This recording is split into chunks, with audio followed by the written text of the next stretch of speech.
"Commander, give me your rifle." Amid the screaming bullets, the acrid scent of gunpowder, and the smoke blanketing the range, that voice cut through, calm, clear, and utterly fearless. Every SEAL crouched behind the concrete barriers turned in disbelief, unsure they had heard right. A woman, the same one who quietly cleaned this place every morning, stood tall in the middle of the firefight, her face streaked with dust, her eyes cold and steady as steel. Jack Reynolds, commander of SEAL Team 2, gripped his M110A1 tightly, blood trickling down his shoulder and soaking into his uniform. He stared at her, part shock, part disbelief. She was the range maintenance worker, the one they half-jokingly called Janitor Maya, the woman who always appeared to sweep up spent shells and scrub the mud from the floor after training. She didn't belong on a battlefield. She was part of the background of America's most elite soldiers, but in that moment, surrounded by smoke, fire, and the cries of the wounded, Maya didn't flinch. She stepped closer, her gaze never leaving the horizon where the enemy fire was coming from. "Commander," she said, low but firm, "trust me. I can end this." Reynolds blinked, uncertain if he'd heard her correctly. He had seen courage before, plenty of it, but never in a civilian with eyes like that. Eyes that spoke of someone who had once lain for hours beneath sun and wind, waiting for the single perfect moment to pull the trigger. "You can't be serious, Maya." "Trust me, Commander," she said again, extending her hand. "You don't have much time." Another explosion ripped through nearby. Dirt flew. A man screamed as he went down. Reynolds looked around. His team was cornered, cut off, pinned down with no visibility and no way out. And the only person still standing, thinking, still absurdly calm, was her. Then, in a decision he'd question for the rest of his life, Reynolds nodded. He handed the SEAL sniper rifle to the janitor. "If you really know what you're doing." "I do, Commander," she said quietly. "I was born for this." She locked her grip around the rifle, a glint of light flashing in her eyes, not recklessness, but precision, discipline, faith in her own skill. 10 minutes later, when the smoke cleared and the gunfire fell silent, every morning, before the sun rose above the tree lines surrounding Norfolk base, Maya Brooks was already at the shooting range. 5 a.m., while most people were still asleep, the only sound breaking the dawn fog was her quiet footsteps echoing through the misty air. She walked past rows of shredded targets, picked up each glinting brass casing, wiped the mud from the boards, checked the target pulley system, and oiled the training rifles individually. No one ever asked her to be that thorough.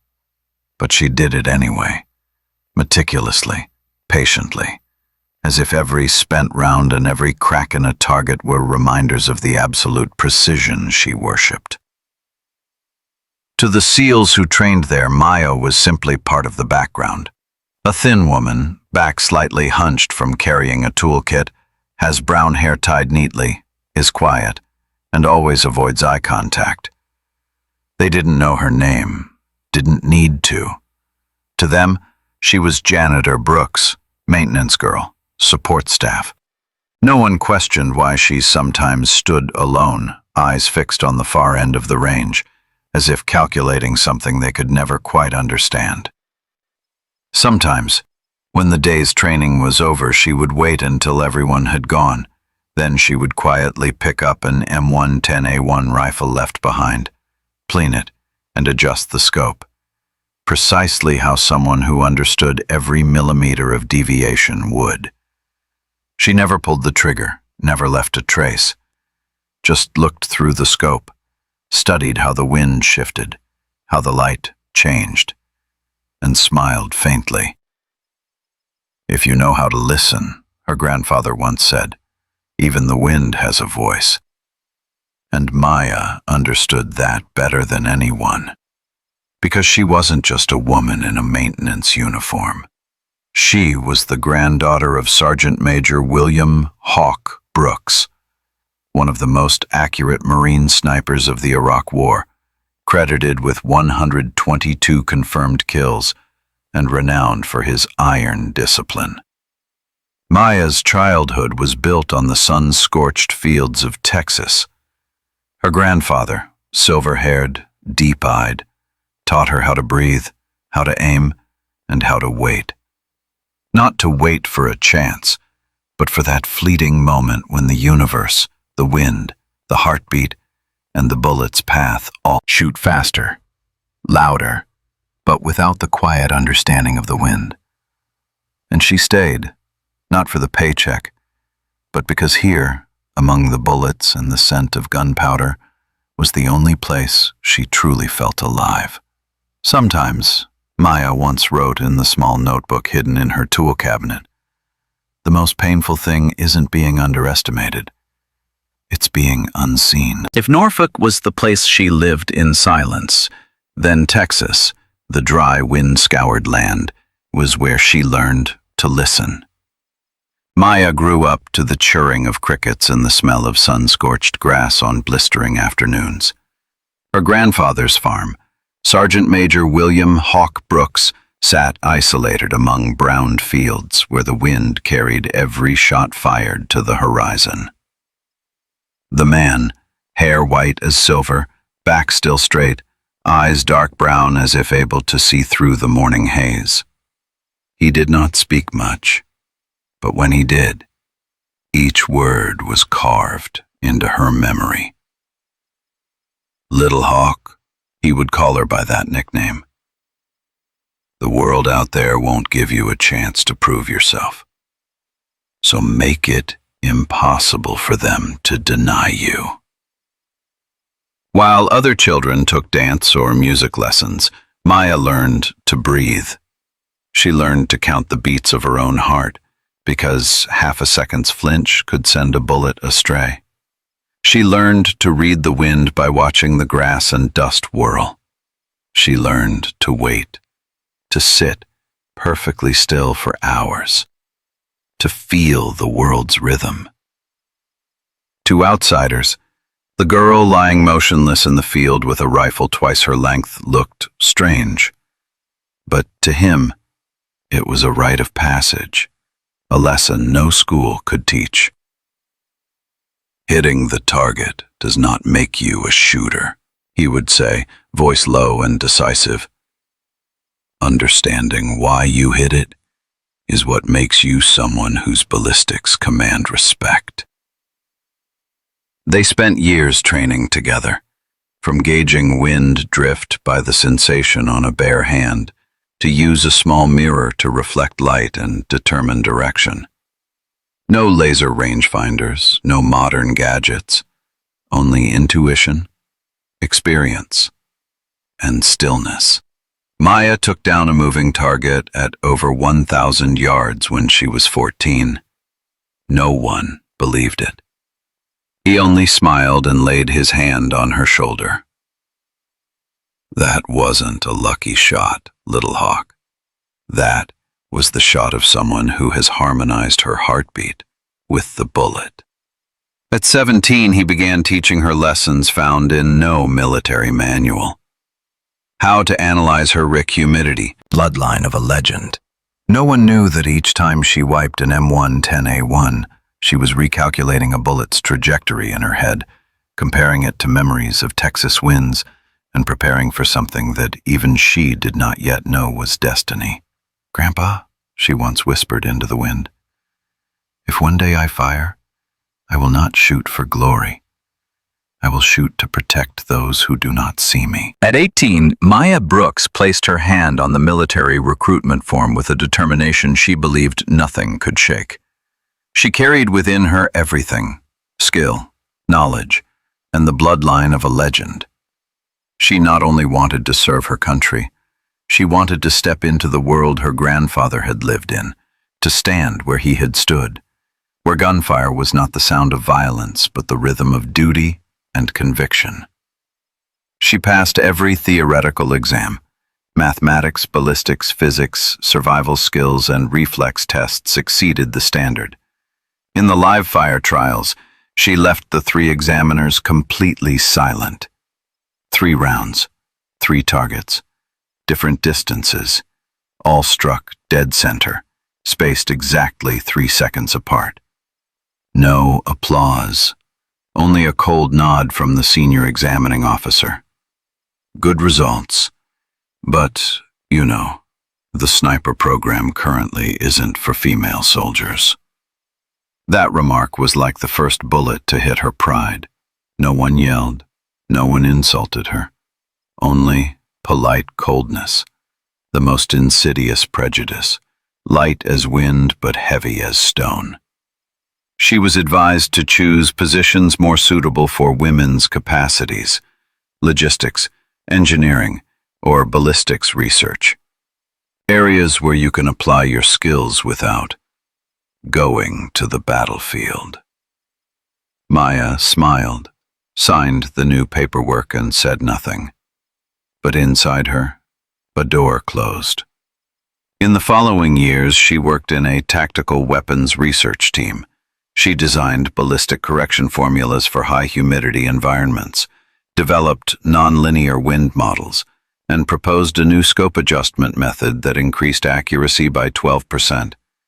Those reports were presented at military conferences under someone else's name.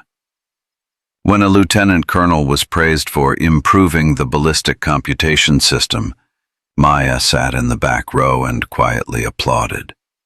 No one in the hall knew she had written every line of that report.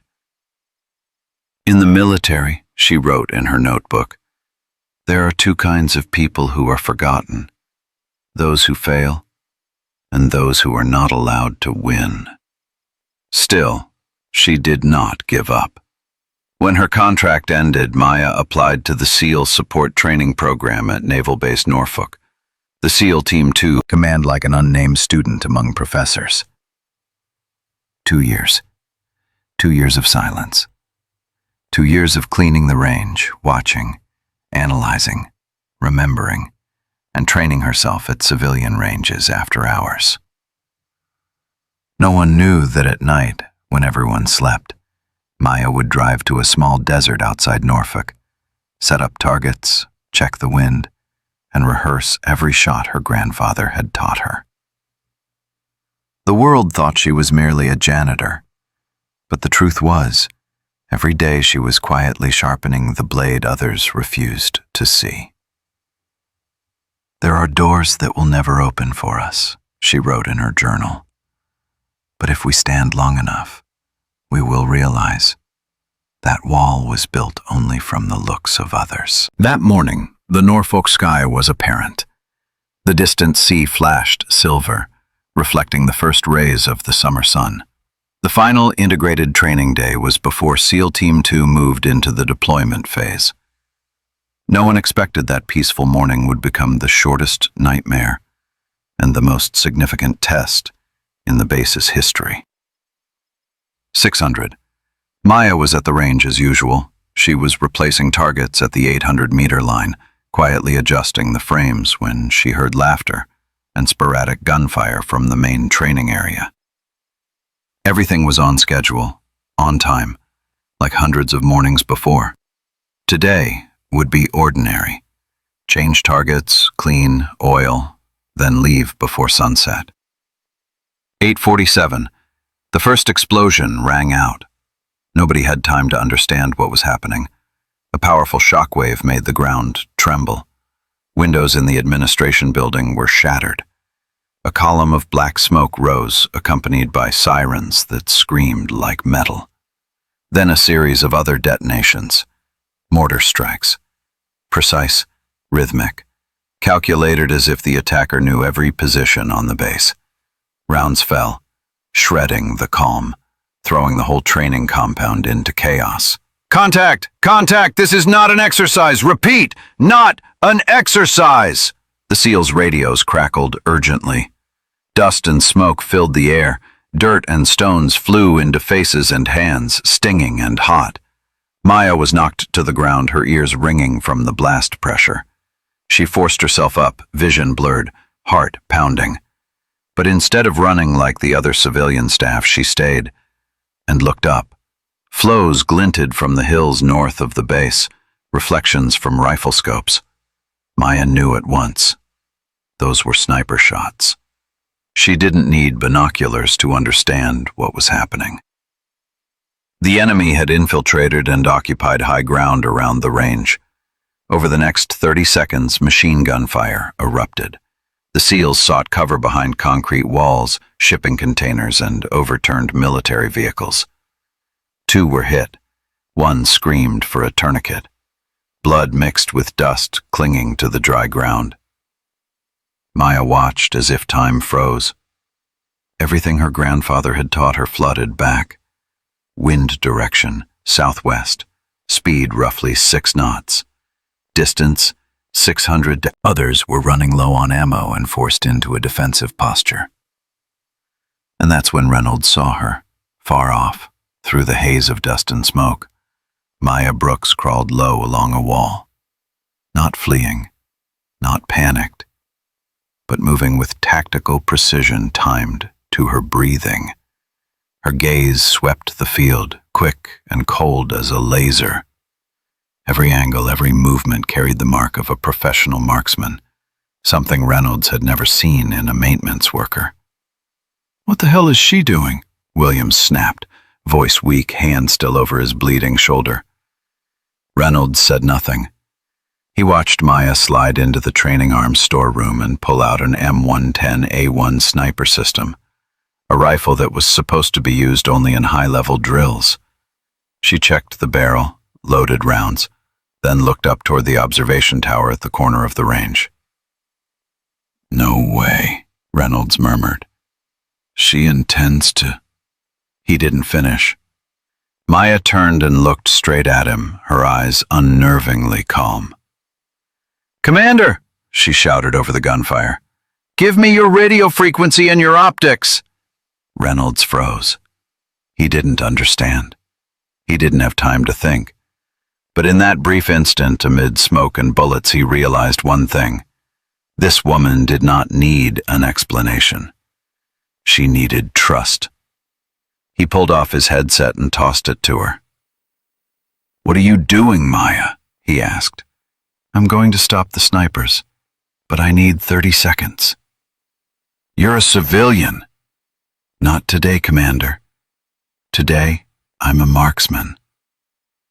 Against the roar of the wind, she shouldered the rifle, folded herself low, and sprinted toward the observation tower, a slight, lone silhouette in the downpour of rounds. And in that moment, Commander Reynolds understood. This storm was not merely an attack. It was the moment a legend had just awoken. The wind rose. The smell of gunpowder, scorched earth, and rusted steel mixed into the air, thick as mist. Under the gray sky, tracer rounds tore through space like threads of fire. Maya crouched low, rifle in hand, sprinting toward the observation tower. Each step deliberate, each movement precise to the edge of inhuman calm. Rounds slammed into the wall behind her, kicking up bursts of dust. One grazed her shoulder, tearing a line through her sleeve. But Maya didn't stop. She was counting the enemy's rhythm. 2 seconds. 3. Then she shifted direction, moving through the gap between volleys. She reached the tower's base, drew one deep breath, and began to climb. No ropes, no cover. Only focus. Each time her hand touched the cold steel rung, she could hear her grandfather's voice in the wind. "Little Hawk, don't fight the storm. Become part of it." By the time she reached the top, the world beneath her had shrunk to silence. The wind howled, carrying smoke and grit. Maya knelt, propped up the rifle, and extended the bipod. The M110A1, the SEAL's sniper system, now rested in the hands of the one person they'd never imagined holding it. She adjusted the scope. No need to measure distance. Her eyes had gauged it the moment she looked up. Southwest wind, 6 knots. Range, 600 meters. 3-degree incline. Visibility slightly warped by smoke. She dialed elevation and aligned crosshairs along the ballistic path. "Overwatch, this is ground," Commander Reynolds' voice crackled through the radio. "Target at 2 o'clock, 600 meters. He's got my team pinned down. Ground, this is Overwatch, Maya replied, her voice calm, clinical as if she were back in a lab. Target acquired. Calculating wind and drop. Hold position. 30 seconds later, the first round left the barrel. No echo, just a resounding thump. And then silence. Below, the enemy sniper dropped, rifle tumbling from his hands, body slumping from the nest. One shot, dead center, straight through the bridge of the nose. Holy hell, Petty Officer Davis breathed. She just hit that from over half a click. Maya didn't react. She shifted her hand. Mortar haze, a near impossible shot. She narrowed her eyes. Mental calculation. Distance x, wind velocity y, bullet flight time t equals 1.02 seconds. Adjusted her scope, tilted her head slightly to avoid scope glare. Target's heavy. If you miss, they'll zero in on your position, Reynolds warned. Commander, Maya's voice came low, steady, like the breath before thunder. My grandfather used to say, the bullet doesn't hear prayers, but it does hear certainty. She squeezed the trigger. Thump. 9/10 of a second later, a faint explosion echoed. The machine gun went silent. The enemy crew scattered, 2 down, 3 fleeing. Reinforcements began breaching the gate. For the next 10 minutes, Maya kept firing, shot by shot, rhythm by rhythm. She dropped 3 more targets, 2 scouts, 1 field commander. 6 rounds in total, 6 lives, 6 shifts of the wind, 6 flawless decisions. Each bullet left the barrel as if programmed by her breath. No one could believe it. The woman they had overlooked for 2 years was single-handedly turning the tide of battle. When the enemy began retreating, the radio crackled again. Ground, this is Overwatch. 6 confirmed kills. Hostiles retreating northeast. Overwatch copy. Perfect shots. Hold position. QRF inbound. Reynolds lowered the radio and looked around. Faces pale, stunned, silent. He lifted his gaze toward the tower. Through the haze and sunlight, a small figure disassembled the rifle, checked the chamber, and bowed her head, as if she had just finished a training drill, not survived a live combat engagement. She didn't just save us, Davis whispered. She made the whole base go silent. Reynolds said nothing. He just watched Maya, his hands still trembling, heart pounding. One thought echoed through his mind. I handed a SEAL sniper rifle to a janitor, and she turned it into a weapon of legend. Maya stood, removed her headset, and drew a long breath. She looked down at the soldiers staring up at her, eyes wide with... The smoke began to clear. The sound of artillery faded, leaving only the whisper of wind passing through rows of scorched containers. The ground was smeared with blood and gunpowder dust. The surviving SEALs emerged from cover, sleeves torn, faces weary, but alive. In the distance, atop the observation tower, Maya Brooks detached the M110A1 from its bipod, removed the magazine, and wiped the barrel clean. Her motions smooth, composed, as if she had finished a routine maintenance check. No pride, no boast. Only the stillness of someone who knew that some things are done not for recognition, but because they must be done. She clipped her radio back on and began descending the iron ladder. Each metallic step echoed through the still air, mingling with the pounding hearts of the men waiting below. When she reached the ground, every eye turned toward her. No one spoke. No one dared to. The woman they had once seen as background, janitor, invisible, now stood before them, calm, steady, her eyes impossibly bright amid the smoke and fire.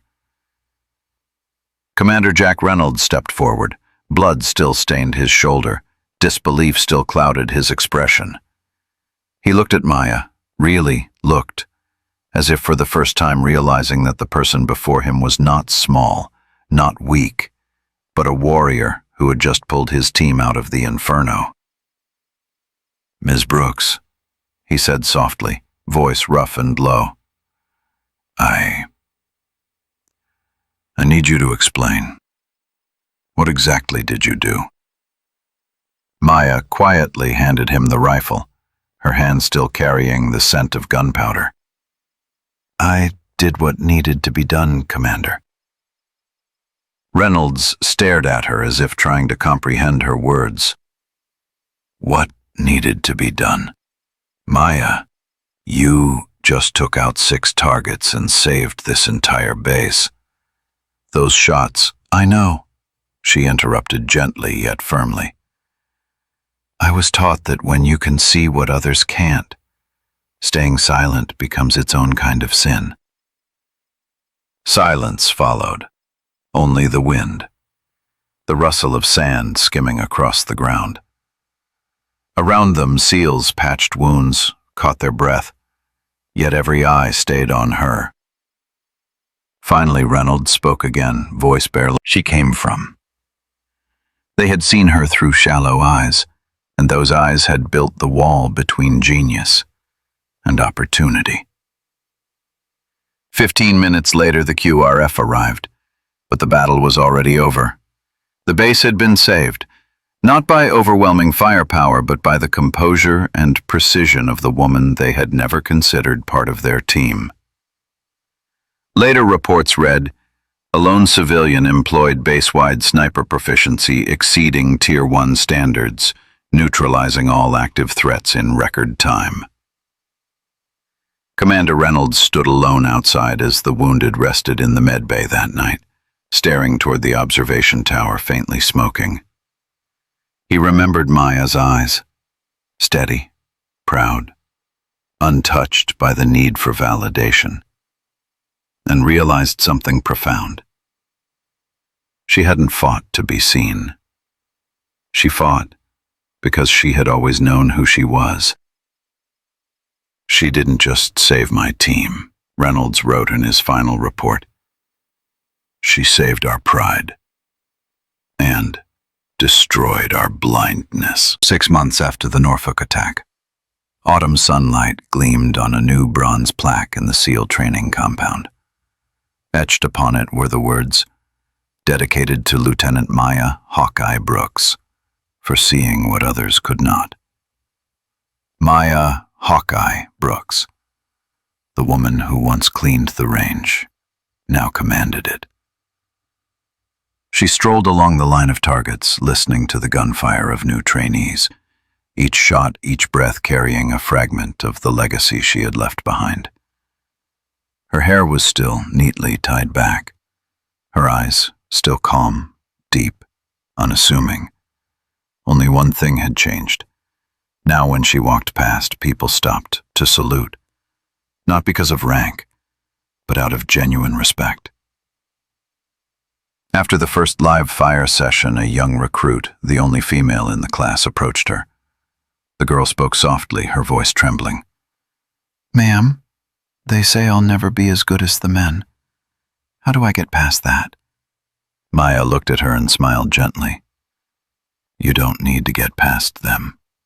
You just need to get past the way they see you." She paused, placed a steady hand on the young woman's shoulder and said slowly, "A marksman never pulls the trigger to be recognized. She pulls it because she knows that if she doesn't, someone else will pay the price." The girl nodded, and in her eyes Maya saw the same quiet fire she once carried years ago. In his final internal report, Commander Jack Reynolds wrote, "She didn't just save my unit. She taught us this. Never underestimate someone simply because we haven't had the patience to see them." When he signed the report, he understood that Maya needed no medals, no ceremonies. She already possessed what every true warrior longs for, to be acknowledged in silence. That evening, after everyone had left, Maya stayed behind on the range. She sat beside her rifle, still the same M110A1, now engraved with a single delicate line in her own handwriting. The wind remembers. She closed her eyes, felt the evening breeze brush through her hair, carrying with it the faint scent of old gunpowder. And in the wind, she could almost hear his voice.